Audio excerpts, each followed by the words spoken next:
ഒരുപാട് അന്ധവിശ്വാസങ്ങളൊക്കെ ആയിട്ട് നടക്കുന്ന ആളുകളുടെ മുമ്പിലോട്ടെ നമ്മൾ എന്തെങ്കിലും ഒരു സാധനം ഇങ്ങനെ നീട്ടുവാന്ന് വെച്ചോ, ഇടത്തേക്ക് ഇങ്ങനെ കൊടുക്കുക, അന്നേരം അവൻ ഇടത്തേക്കാണ് ഉണ്ടായിരുന്ന വലത്തേക്ക് തടാ, സോറി എന്നാ അതായത് വലത്ത് കൈക്കും ഇടത് കൈക്കും തമ്മിൽ ഇവരെന്തൊക്കെയോ പ്രശ്നങ്ങളാണ് കണ്ടുവച്ചിരിക്കുന്നത്. കൊടുക്കുമ്പം വലത് കൈക്ക് കൊടുക്കണം, വലത് കൈക്ക് മേടിക്കണം, ഇങ്ങനെയൊക്കെ. അപ്പോൾ ഇടത് കൈ കൊള്ളത്തില്ല എന്നാണോ ഇവർ പറയുന്നത്? ഇതിനകത്തെ യുക്തി ഞാൻ ആലോചിച്ച് കഴിഞ്ഞപ്പോഴേ എനിക്ക് തോന്നുന്നത് പണ്ട് ഈ ഹൈജീനിക്ക് കുറവായിട്ടുള്ള കാലഘട്ടം ഒന്ന് ആലോചിച്ച് നോക്കി. അതായത് ഈ സോപ്പ്, സാനിറ്റൈസർ, പിന്നെ ഹാൻഡ് വാഷ് ഇങ്ങനെയുള്ള സാധനങ്ങളൊന്നും ഇല്ലാത്തൊരു കാലഘട്ടം. അന്ന് ഈ കൈയിനെ രണ്ടായിട്ട് തരം തിരിച്ചിരിക്കുകയാണ്.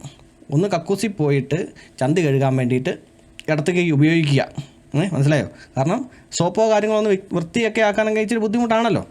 പിന്നെ അത് കഴിഞ്ഞിട്ട് ആഹാരം കഴിക്കാൻ വന്നിരിക്കുമ്പോഴത്തേക്കും ആ കൈ കൊണ്ട് തന്നെ വാരി തിന്ന് കഴിഞ്ഞാൽ കുഴപ്പമാവില്ലേ? അതുകൊണ്ട് ഈ ഒരു കൈ ഇതിന് വേണ്ടി ഉപയോഗിക്കൂ, ചന്തി കഴുകാൻ ഉപയോഗിക്കൂ, മറ്റേ കൈ നിങ്ങൾ ആഹാരം കഴിക്കാൻ ഉപയോഗിക്കും. അങ്ങനെയാണോ ഈ വലത്ത് കൈ ഹൈജീനിക്കും ഇടത്ത് കൈ അൺഹൈജീനിക്കുമായി മാറിയത്? പിന്നെ സാനിറ്റൈസറും മറ്റേതൊക്കെ വന്നു കഴിഞ്ഞപ്പോഴത്തേക്കും പിന്നെ കുഴപ്പമില്ല, ഓരോരുത്തരുടെ ഇഷ്ടമാണേ. ഇപ്പോൾ ഇടത്ത് കൈനാണെങ്കിൽ ഇടത്ത് കൈയും വലത്ത് കൈനാണെങ്കിൽ വലത്ത് കൈ ഉപയോഗിക്കും. പക്ഷെ എനിക്ക് തോന്നുന്നത് ഇനിയിപ്പോൾ അങ്ങനെ ഹൈജീനിക്കിന് വേണ്ടി വല്ലതും അങ്ങോട്ടും ഇങ്ങോട്ടും ഒരു കൈ ഇന്നതിന് വേണ്ടി ഉപയോഗിച്ചോ അങ്ങനെ വല്ലതും പറഞ്ഞത് വല്ലതും ആണോ?